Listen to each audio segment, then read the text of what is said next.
Buenos días, hermanos. Vamos a comenzar con la predicación de la palabra en el libro o la carta a Tito, Pablo a Tito, y quiero que me acompañe. Vamos a ver un poco la salutación el día de hoy. Como es una salutación larga, más que las otras cartas, Gálatas y Romanos superan en la extensión del saludo, y acá es un saludo largo, por tanto lo vamos a dividir en dos partes. La primera parte va a ser el versículo 1 y 2, y el próximo domingo, si el Señor lo permite, vamos a estar viendo versículo 3 y 4. Bien, vamos a leer Tito 1 y 2.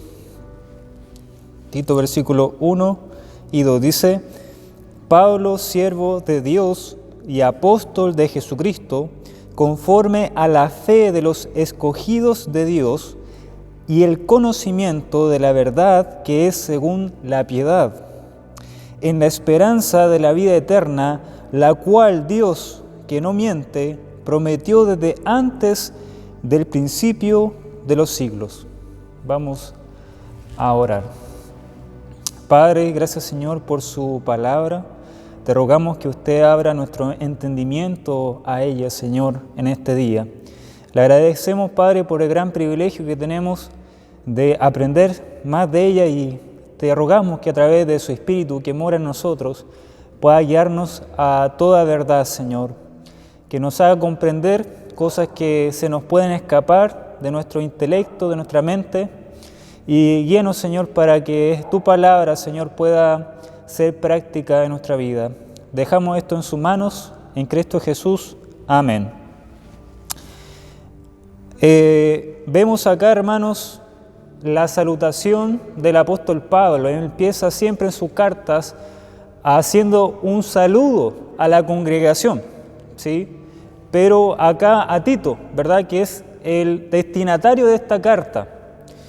Pero también tiene la idea de que los hermanos puedan leer, aunque es para Tito, los hermanos, los creyentes de Creta, tenían también la responsabilidad de entender, de ser enseñados por medio de esta carta.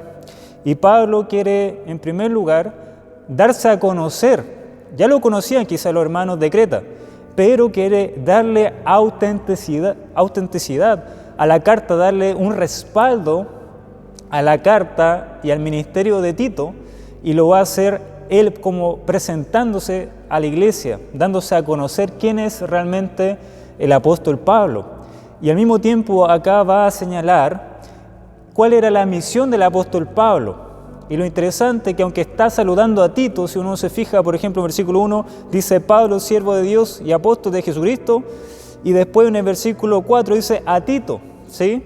Pero entre medio de esas dos cosas, versículo 2 y 3, hay un contenido ahí que Pablo quiere transmitir con el fin de introducir su carta y el contenido a los hermanos, ¿sí? Entonces lo que va a hacer es saludar, pero al mismo tiempo va a introducir lo que él quiere expresar, lo que quiere enseñar en esta carta. Como lo hacen en sus otras cartas, Pablo hace lo mismo. En su salude introduce el contenido, el tema central que va a abordar a lo largo de toda su carta. Bien, entonces vemos acá, cuando dice en versículo 1, se presenta a él, dice Pablo, siervo de Dios. Pablo, siervo de Dios. Hermanos, esto es importantísimo. Pablo está diciendo que es siervo no de hombres, sino es un siervo de Dios. Es importante, hermano, detenernos en esto, porque Pablo, algo que quiere resaltar en su carta, que no está subordinado a las personas, sino que él es un siervo de Dios. Esa palabra siervo en el término original tiene que ver con un esclavo. Es más enfática la palabra en el texto original. Es un esclavo de Dios. Eso se está refiriendo. Ahora, nosotros no podemos entender muy bien eso porque en nuestro contexto quizás no hay esclavos. Pero para el contexto de Pablo, los esclavos, hermanos, eran gente que estaba dependiendo de su amo. Era gente que eran considerados instrumentos de trabajo simplemente. Era alguien que no tenía derecho, no tenía voz ni voto, sino que era alguien que estaba subordinado completamente. Todos los deseos que el amo tenía que hacerlo, tenía la obligación el esclavo de hacerlo. Y Pablo dice acá que él es esclavo voluntariamente a Dios, es decir, todo lo que Pablo hace en su ministerio está completamente basado en la autoridad y en el mandato de Dios. Toda su vida está completamente entregada a su Señor, a su Salvador, a Dios mismo que lo rescató de su condición de pecado, muerto en delito de pecado. Pablo entendía, hermanos, que el cristianismo era lo central, entender el señorío de Dios en su vida, el señorío de Cristo en su vida. No hacía las cosas según su propio corazón, no trabajaba, no vivía en este mundo basado en sus emociones o lo que bien le parecía en su corazón, sino que él estaba basado exclusivamente en la voluntad de Dios. Dios era su Señor y obedecía completamente en su ministerio a lo que Dios determinara que él hiciera. Por tanto, hermano, quiere presentarse Pablo como siervo de Dios, no como los falsos maestros que estaban en Creta, que eran siervos de ellos mismos. Es decir, estaban subordinados, basados en sus propios corazones, en sus propios deseos, en querer riquezas, y engañaban a la gente con un montón de cosas. Pero Pablo dice, yo estoy subordinado a Dios. Mi ministerio, la agenda de mi ministerio está subordinada a Dios. Él es mi Señor. Pablo también se presenta entonces acá también como apóstol de Jesucristo. ¿Lo notaron? Él, aparte de decir soy un siervo de Dios, también tengo una misión encomendada por Dios o por Jesucristo. Y es el oficio, el trabajo apostólico. Tengo este ministerio de apostolado. Y hermanos, Pablo está diciendo acá, con el término apóstol, significa un enviado de Jesucristo. Alguien que ha sido comisionado por Jesucristo de manera directa, de manera personal. Y lo notamos, hermanos, que el apóstol Pablo tenía la misión de predicar el evangelio a los gentiles, a aquellas personas que estaban fuera de Israel, a todos los lugares conocidos. Y uno de esos lugares gentiles era la isla de Creta. ¿Sí? Eran los cretenses. Por tanto, Pablo quiere autentificar el ministerio suyo. Quiere autentificar también el ministerio que ha sido encomendado a Tito, su colaborador. Quiere decir que él tiene autoridad también sobre las iglesias. ¿Por qué? Porque es un comisionado, un delegado, un representante de Jesucristo.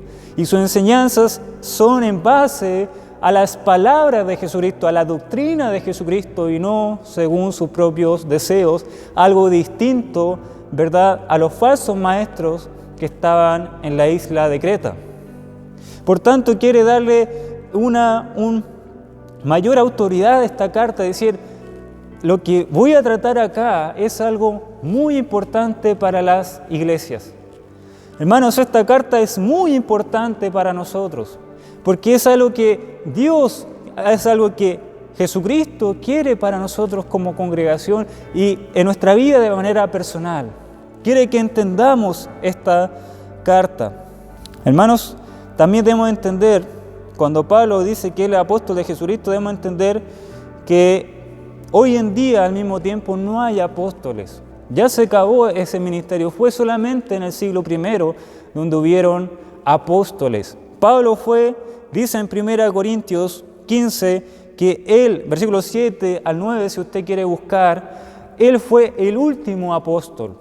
¿Sí? Hubieron 12 apóstoles, pero él fue el último de ellos. ¿Sí? Y dice Pablo en 1 Corintios 15 que él era un apóstol que fue abortado, ¿sí? Abortivo. ¿Qué quiere decir eso? Que fue nacido fuera de tiempo. Es decir, lo que Pablo está diciendo, el Señor comisionó a 12, pero yo fui un nacido en un tiempo que no debiese haber sido apóstol, pero en su gracia el Señor quiso que yo fuese apóstol. ¿Me entienden? Alguien que nació fuera de tiempo. Cuando vemos el libro de los Hechos, capítulo 1, versículo 21 al 26, notamos que los requisitos ahí de un apóstol debía ser exigente. Por ejemplo, debía haber acompañado a Jesús en su ministerio terrenal. La persona debía estar con Jesús, observarlo, saber sus enseñanzas, haber sido enseñado directamente por Él. Debían al mismo tiempo ser testigos oculares de su muerte y resurrección. Y en tercer lugar, aquel que podía ser apóstol debía ser comisionado directamente por ¿quién? Por Jesucristo. De tal manera que hoy en día no pueden haber apóstol, porque nadie puede cumplir con estos requisitos que en Hechos 1:21 en adelante nos enseña. De tal manera, hermanos, que hoy en día hay apóstoles, pero son falsos, ¿sí? Y es importante que debemos aclarar eso, porque muchos apóstoles que son falsos el día de hoy están hablando nuevas revelaciones y dejan la Escritura de lado. ¿Me entienden? Cuando nosotros dejamos la Escritura de lado, estamos dejando el ministerio apostólico que el Señor dejó en su palabra, y al mismo tiempo estamos dejando la revelación de Dios, de Cristo, respaldada por Él. De tal manera que Pablo dice, yo soy apóstol de Jesucristo, mi doctrina, mi enseñanza es propia de Él. Y cuidado, hermanos, con seguir las enseñanzas de hombre y no la palabra de Dios. Cuidado con eso. Cuidado, hermanos, de querer otras cosas antes que la palabra de Dios. Cuidado, hermanos, que nuestro corazón es engañoso y perverso.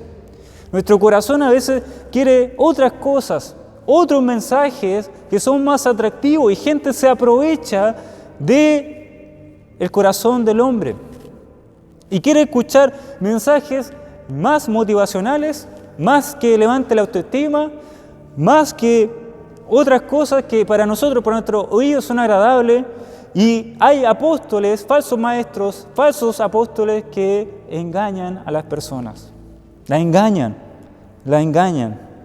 Por tanto, cuidémonos, hermanos. Por eso necesitamos estar siempre aferrados a lo que los apóstoles enseñaron, inspirados por Dios. Dice acá Pablo, autentificando esta carta, está diciendo, soy siervo de Dios y apóstol de Jesucristo. Por tanto, lo que va a decir es muy importante y tiene mucha autoridad y mucha importancia, hermanos. Hermanos, cada vez que estudiamos la Biblia, debemos venir con un corazón asumiendo, un corazón realmente entendiendo que son palabras de Dios lo que vamos a leer y que estamos estudiando. Son palabras de Dios inspiradas por Él. Por tanto, no podemos tomarlo a la ligera todas estas cosas. No podemos tomar a la ligera estas instrucciones que Pablo va a dar a la congregación. No podemos tomar a la ligera la palabra de Dios para nosotros. Hermano, Pablo estaba sujeto a la autoridad de Dios, y nosotros tenemos que estar sujetos a la autoridad de Dios a través de su palabra. Hermanos, hay un temor de un predicador, hay un temor mío de predicarles a ustedes cosas que yo creo que son verdad y no lo son. Hay un temor de no trazar bien la Escritura, no explicarla correctamente la Escritura, hermanos. Por tanto, ¿por qué? Porque un día voy a dar cuentas delante del Señor. Por tanto, cuando uno debe predicar el mensaje, debe prepararse. Debe, hermanos, saber que lo que él va a exponer son palabras de Dios. Son la misma palabra que está aquí revelada. Hermanos, cuánta reverencia debemos tener en la Escritura. Cuánta reverencia debemos tener a las palabras que los apóstoles y los profetas hablaron aquí en su palabra y que fueron de parte de Dios. No hablaron por su propia cuenta. Pablo no hablaba por su propia cuenta, de tal manera que él enseña aquí que hay gente que hablaba por su propia cuenta y arrastraba a los cristianos a ideas, a conceptos fuera de Dios. Atractivos, sí, pero que no eran bíblicos. no eran bíblicos. Y aquí, hermanos, Pablo, aparte de dar su carta de presentación a la iglesia, para autentificar su mensaje, autentificar las instrucciones que él iba a dar a la congregación por medio de Tito, él al mismo tiempo va ahora a expresar su misión. Va a expresar su misión. ¿Cuál es la misión de Pablo? Bien, notamos más adelante que dice, versículo 1 más adelante dice, conforme a la fe de los escogidos de Dios. Quiero que nos detengamos acá. ¿Qué Pablo está diciendo acá? Nuestra versión de la Reina Valera dice, conforme a la fe de los escogidos. ¿Cuál es la misión de Pablo? Dice, conforme a la fe de los escogidos de Dios. Quizá no nos queda muy claro esto. Hermanos, cuando a veces no entendemos un pasaje, es bueno buscar otras versiones que nos aclaran más qué significa algunas palabras. Y por ejemplo, podemos buscar en versiones, por ejemplo, cuando dice, podemos buscarla Dios habla hoy. Fíjense lo que dice esta versión. Enviado por Él, hablando de Cristo, enviado por Él, por Cristo, para traer a la fe a los que Dios ha escogido para que conozcan la verdad de nuestra religión. ¿Sí? Entonces Pablo está diciendo que él ha sido enviado con un propósito por Cristo como apóstol, ¿verdad? Para traer a la fe a los escogidos de Dios. Notamos en la NBI, por ejemplo, otra traducción que nos puede ayudar a entender el pasaje o diferentes pasajes, dice, llamado para que, mediante la fe, los elegidos de Dios lleguen a conocer la verdadera religión. Algo similar a lo anterior, ¿verdad? La TLA, la traducción del lenguaje actual, también otra versión buena, dice, fui enviado por Él para que los elegidos de Dios confíen en Él y para que lleguen a conocer la verdad que enseña nuestra religión. Entonces Pablo está enseñando que su misión es predicar el Evangelio con el propósito de que los que han sido escogidos de Dios antes por Dios obtengan la salvación mediante la fe. La fe. Es decir, que su misión de Pablo era predicar a todos, a todas las personas, pero Pablo entendía que los que se salvaban eran porque habían sido escogidos por Dios. ¿Sí? Por ejemplo, notamos otro texto en 2 Timoteo 2:10 que dice, por tanto, todo lo soporto, dice Pablo, por amor a los escogidos, para que también ellos obtengan la salvación que está en Cristo Jesús y con ella gloria eterna. Hermanos, Pablo está diciendo acá que él trabaja con una misión para aquellos que han sido escogidos por Dios. ¿Cuándo fueron escogidos por Dios? Lo podemos notar en Efesios capítulo 1, versículo 4. Dice, según nos escogió en Él, en Cristo, antes de la fundación del mundo, para que fuésemos santos y sin mancha delante de Él. Versículo 5 tiene que ver con lo mismo. Habiéndonos predestinado para ser adoptados, esa palabra predestinar es lo mismo que escoger de antemano, destinar de antemano, previamente, ¿para qué? Para ser adoptados hijos suyos.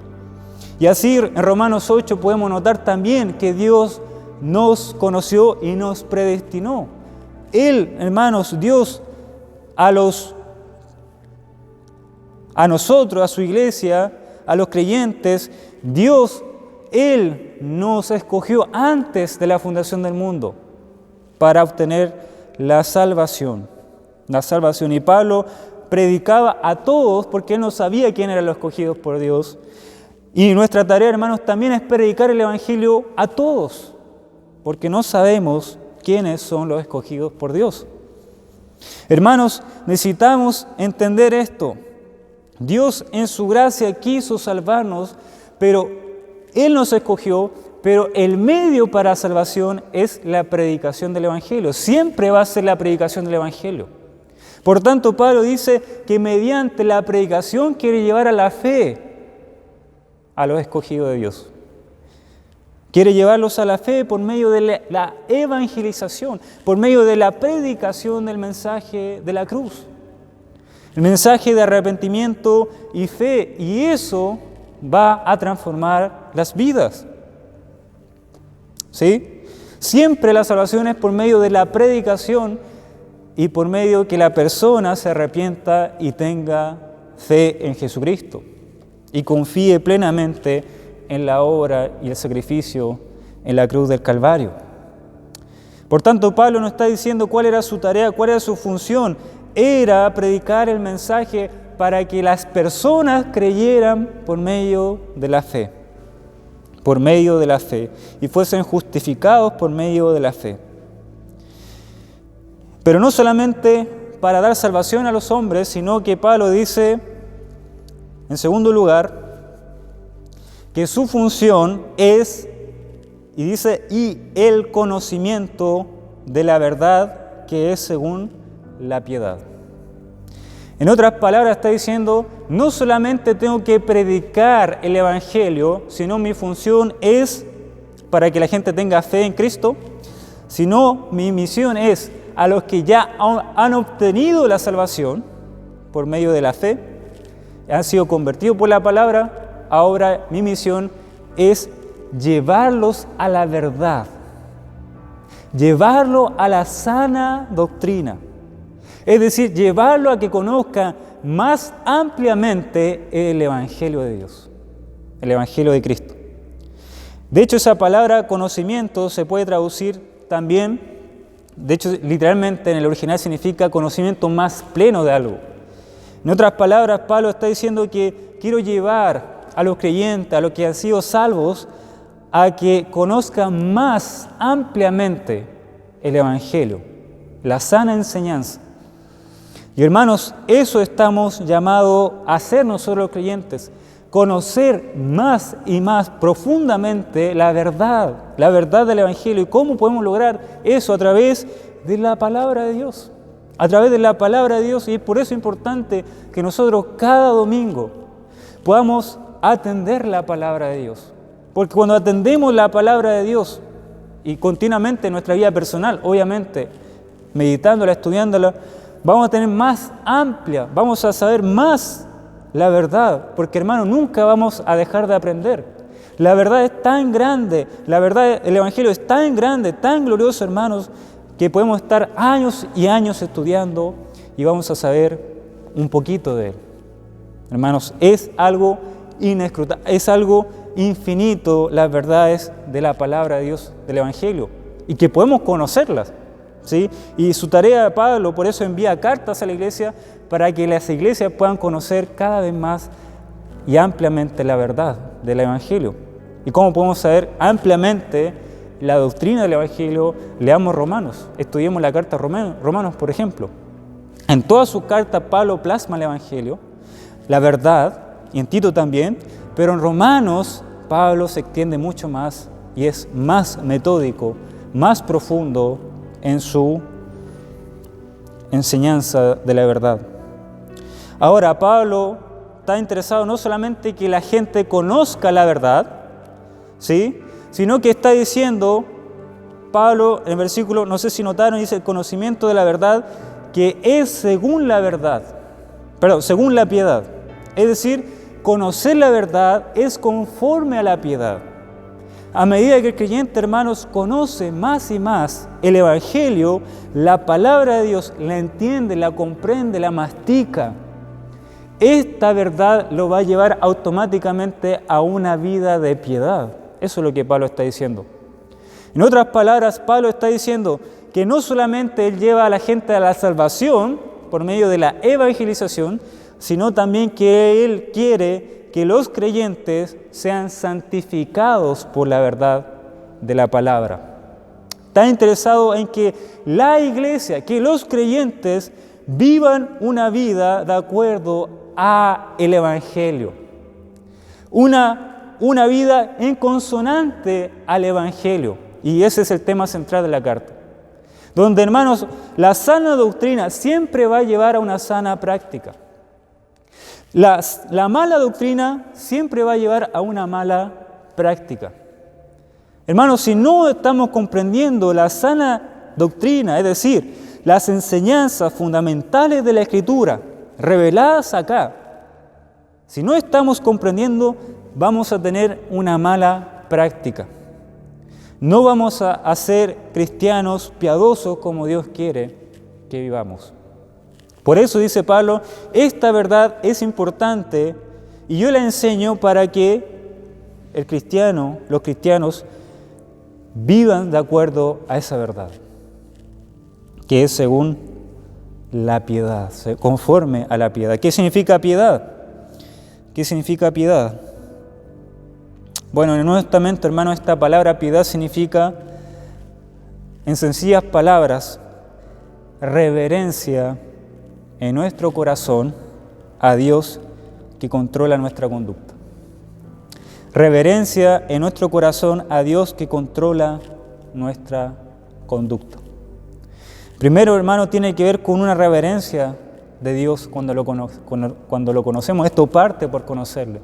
Por entender, hermanos, que somos tan privilegiados en que nos haya rescatado de una condición terrible y de un juicio eterno por nosotros, por medio de Jesucristo. Hermanos, esa verdad, eso nos lleva a un temor reverente. Hermanos, la gracia, lo que Pablo va a enseñar en esta carta, que la gracia de Dios nos lleva a una vida en temor a Él, en reverencia, en respeto. De tal manera que la piedad significa eso, reverencia por conocer a Dios íntimamente. Esta piedad, hermano, no es algo externo, sino que se produce en el corazón, de tal manera que no debemos tener una apariencia. Pablo no está hablando de una apariencia de piedad, ¿sí? Pablo está diciendo que cuando alguien conoce a Dios de forma íntima, de forma personal, y aprende más el Evangelio, eso lo va a llevar a una vida que tema a Dios, que ama a Dios, y que en su corazón el creyente va a querer agradar a Dios. Se produce desde el corazón, no es algo que nosotros podemos aparentar piedad, sino que es un deseo genuino desde el corazón de la persona. Hermanos, el cristiano no es un león enjaulado, ¿sí?, que quiera solamente estar retenido en cadenas, en la jaula, y que por la religiosidad, por ser llamado evangélico, no puede hacer un montón de cosas. Y él quiere lanzarse al pecado, pero no puede porque tiene el título de cristiano. No, hermanos, el cristiano sinceramente no quiere lanzarse al pecado, no. El cristiano realmente en su corazón quiere agradar a Dios, Desea agradar a Dios sinceramente en su corazón y lucha contra el pecado. Peca, pero lucha contra el pecado. Y cuando peca se arrepiente, le duele el pecado. Ya que, hermano, nuestro corazón controla nuestra voluntad y nuestra conducta, la piedad parte de ahí, entendiendo quién es Dios y qué es lo que hizo por medio de la cruz del Calvario. Es decir, Pablo nos enseña aquí que la verdad de la palabra nos lleva a una vida consagrada y reverente ante Dios. La doctrina saludable, hermanos, lleva a una vida saludable. Una doctrina saludable lleva a una vida saludable. Por ejemplo, esto podemos notar en Romanos 12, si usted me acompaña, en versículo 1, Pablo dice esto con estas palabras. 12:1 dice: así que, hermanos, Pablo está concluyendo con todo lo que él había dicho en cuanto al Evangelio. Había explicado acerca de la justificación, había explicado acerca de la santificación, explicó acerca de que en Cristo, hermanos, podemos tener salvación y cómo él la argumenta. Pero en el capítulo 12 ya empieza algo más práctico. Por eso Pablo dice en el versículo 1, así que hermanos, considerando, hermanos, os ruego por la misericordia de Dios, es decir, considerando la misericordia de Dios que tenemos en Cristo, os ruego por esta misericordia, por esta gracia, por este amor que Dios ha tenido para con sus vidas, que presentéis vuestros cuerpos en sacrificio vivo. ¿Notaron la conexión que Pablo hace con la doctrina y con la práctica? Hermanos, entendiendo la misericordia de Dios, eso nos debe llevar a hacer ofrendas santas y vivas delante de Dios. Eso es lo que está Pablo abordando acá. La verdad lleva a una vida de piedad. Y si hay alguien que no vive según la piedad es porque no ha entendido el Evangelio, no ha comprendido la verdad, no ha tenido quizá un encuentro personal con Jesucristo. Porque el Evangelio lleva a una vida consagrada a Dios de forma natural, de forma automática. Y eso lo notamos en la vida de Pablo, por ejemplo, cuando dice siervo. Antes no era siervo de Dios, ¿sí? Antes era siervo de sus deseos, perseguía a la iglesia, pero ahora es un siervo de Dios y un apóstol de Jesucristo. Vemos un cambio, un deseo de Pablo de agradar a una persona que es a su Señor. Eso es el cristianismo, eso es la vida, hermanos, de un creyente que entiende, que ama la palabra, que quiere escudriñar la palabra para ser transformado más y más al carácter de Cristo y en ese carácter transformado desde el corazón vivir para la honra y gloria de Dios en todo lo que hace. Pablo entonces nos ha dicho hasta aquí que su misión es salvar a los pecadores por medio de la predicación del Evangelio para que crean y se arrepientan de sus pecados y que aquellos que ya son salvos puedan tener un conocimiento más amplio de la verdad y que esta verdad les llevará y les lleva a una vida de piedad, de reverencia, de temor que se nota en la conducta de la persona. Ahora, ¿por qué Pablo está diciendo esto? Porque por la sencilla razón que hemos mencionado, hermanos, Pablo está aquí resumiendo lo que él va a tratar en la carta. Es una introducción, es algo que introduce, ¿verdad? Da una pincelada, resume lo que va a explicar con mayor amplitud en la carta a Tito. Le está diciendo a Tito, en otras palabras, y las congregaciones, hermanos, el Evangelio lleva a la piedad, lleva una vida de santidad, de temor a Dios. Y en tercer lugar, la función de Pablo, lo que está diciendo la misión de Pablo, es, en versículo 2, en la esperanza de la vida eterna, la cual Dios, que no miente, prometió desde antes del principio de los siglos. Y esto es tremendo, hermanos. No solamente Pablo predica salvación, no solamente Pablo predica acerca de santificación, que es decir, a través de la verdad lo lleva a una vida de piedad, sino que Pablo predica acerca de la glorificación de los creyentes. Y todas estas cosas, hermanos, entendiendo la salvación, entendiendo el proceso que nosotros estamos en santificarnos por medio del Evangelio, y la glorificación, entendiendo la glorificación, esto es, Pablo está resumiendo toda la gracia de Dios para con nosotros. Es decir, Dios de antemano quiso salvarnos. Dios quiere ahora estar santificándonos por medio de su Espíritu que mora en nosotros y por medio de su palabra. Pero también la gracia de Dios se ve reflejada y la seguridad que tenemos los creyentes es que un día vamos a estar transformando nuestros cuerpos en la presencia de Dios, en la presencia de Dios, reinando juntamente con Cristo, hermanos. Esa es la gracia de Dios que Pablo está enseñando y que enseña.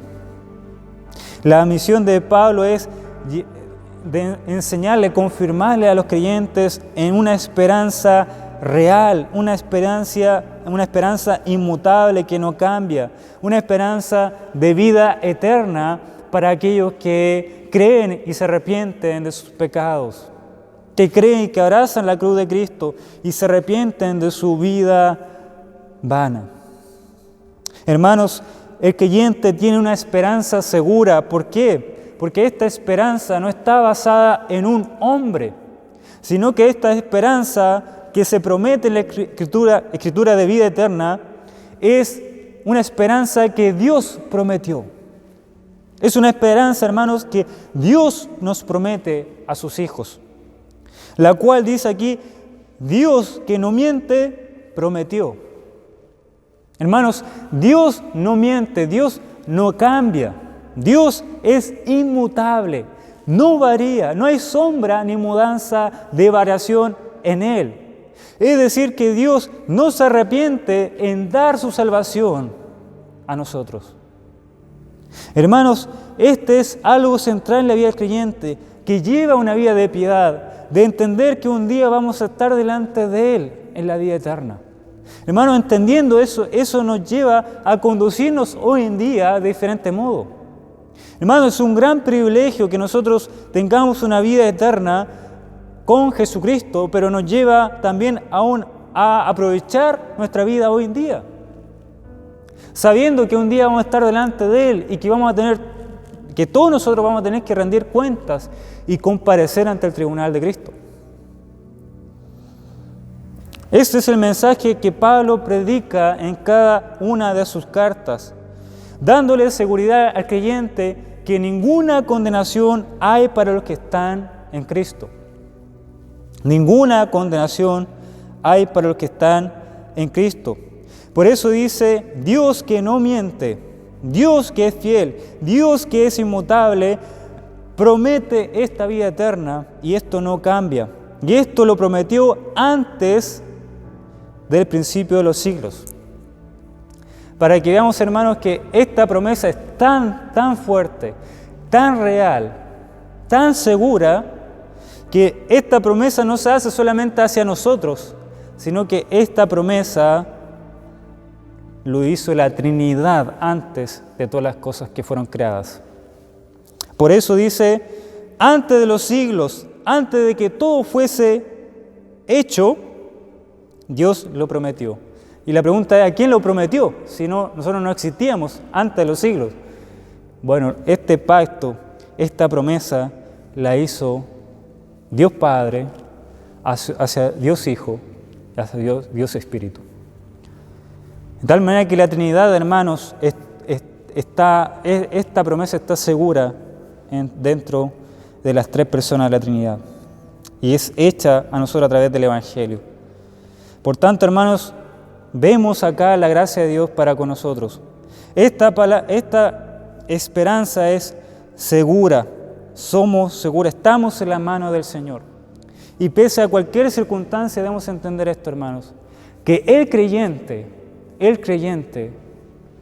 va un día a ser glorificado. Y no hay algo más grande que un día estar en el reino de los cielos. No hay nada más grande que es eso. Va a ser algo hermoso, algo tremendo, hermanos. Algo que nuestra mente no puede captarlo. Y eso es lo que Dios tiene preparado para los creyentes, para aquellos que son salvos. Esta promesa de Dios estaba reservada en lo oculto, en su eternidad pasada, pero que ha sido manifestado hoy en día por medio de la predicación del Evangelio. Dios nos amó, hermanos, hace muchos siglos atrás. Decidió en su sabiduría preparar un cordero, su Hijo, para enviarlo a la cruz y expiar allí nuestros pecados. Como dice Apocalipsis 13, 18. Este cordero estaba preparado antes de la fundación del mundo.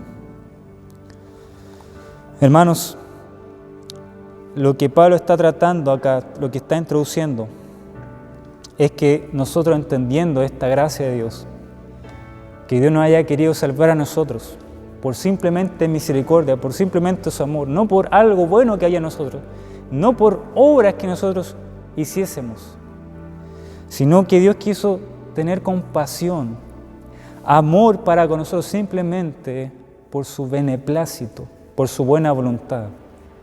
Hermanos, entender todo este amor que no lo podemos comprender, al Él entregar a su Hijo por nosotros, ese es un estímulo que nosotros tenemos y que Pablo enseña aquí. La verdad del Evangelio, que Dios nos haya justificado por medio de Cristo, poniéndose Él en nuestro lugar, ese es un estímulo del creyente para entregar toda su vida en gratitud a Jesucristo. Y decirle a Jesucristo, voluntariamente, decirle, yo quiero ser un siervo tuyo. Quiero llamarte ahora Señor. Me entrego totalmente a ti. Y si tengo que morir por Cristo, como era la vida de Pablo, ¿verdad? Si tengo que morir por ti, lo voy a hacer. Lo voy a hacer. Porque es tan grande la gracia tuya, que no tengo, tengo una deuda tan grande, ¿sí? Tengo una deuda tan grande en mi vida por lo que has hecho por mí. Teniendo una condenación eterna, destinado a una condenación eterna, por mis pecados, por transgredir la ley de Dios, por ofender a un Dios santo, pero que ahora me hayas declarado justo, inocente por medio de Jesucristo. Eso, hermanos, nos lleva a una vida de amor, de agradecimiento y de querer honrar a Dios con todo lo que nosotros somos. Desde nuestra vida personal, íntima, de nuestro hogar, quiero agradar a Dios. En nuestro trabajo, quiero agradar a Dios. Con mis familiares, quiero agradar a Dios. En cualquier lugar, quiero ser una ofrenda a Dios. Ese es el llamado del cristiano y de la iglesia de hoy. Hermanos, que el Señor nos ayude a comprender la carta de Tito. ¿Sí? Esto es lo que Pablo quiere transmitir. Donde abunda, hermanos, la mentira. Donde abunda, hermanos, la impiedad. ¿Por qué hoy en día hay mucha impiedad en las iglesias? ¿Por qué hay gente que realmente vive su vida según su propio parecer?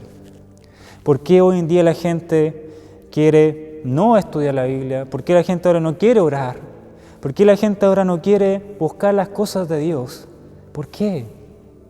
¿Por qué? Porque no ha entendido el Evangelio. No ha entendido el Evangelio. Hermanos, es importantísimo esto, porque nosotros como iglesia somos la casa de Dios, la casa de Dios. Columna y baluarte, la verdad, como dice 1 Timoteo 3:15. Si usted vaya a buscar eso. ¿Qué somos como iglesia? No somos un club social, no somos gente que solamente compartimos, sino, hermanos, somos gente que está defendiendo y protegiendo el Evangelio. Y cómo este Evangelio va a ser protegido ante tantas amenazas del día de hoy, ante el enemigo, ante ideas que hoy se presentan. ¿Cómo la iglesia puede proteger este Evangelio? A través de nuestras vidas, a través de nuestro comportamiento y predicando este Evangelio de manera fiel, no tergiversarlo, no modificarlo, no diluirlo para que suene mejor, sino predicarlo, hermanos, fielmente. Necesitamos, por tanto, centrarnos en la palabra, amar la palabra, amar el Evangelio, pero por sobre todo amar a nuestro Señor Jesucristo y vivir para su gloria. Que el Señor utilice su palabra para aplicarla a cada uno de nosotros en nuestra vida. Oremos. Señor, gracias, Señor, por su mensaje, por su palabra. Ayúdanos, Señor, a poder vivirla, entender, Señor, tu Evangelio, profundizar en él. Y dice tu palabra que entendiendo tu Evangelio nuestra vida va cambiando, Señor. va siendo transformada cuando cada vez más conocemos a Cristo. Cada vez más conocemos quién eres tú, Señor. Es imposible que nosotros te conozcamos y no tengamos un temor ante ti. Es algo ilógico. Padre, ayúdanos, Señor, como congregación, a los que te han conocido, Señor, de forma personal. Ayúdanos a apartarnos de este mundo, de no vivir conforme al mundo, sino vivir conforme a Cristo y honrarle en todo lo que hacemos. En Cristo Jesús. Amén.